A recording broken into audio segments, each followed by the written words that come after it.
Herkese merhaba arkadaşlar, kanalıma hoş geldiniz. Yepyeni bir videoyla karşınızdayız.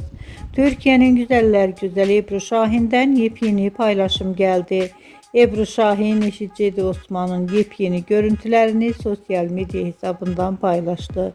Ebru Şahin arkadaşlarıyla birlikte muhteşem vakit geçirdi.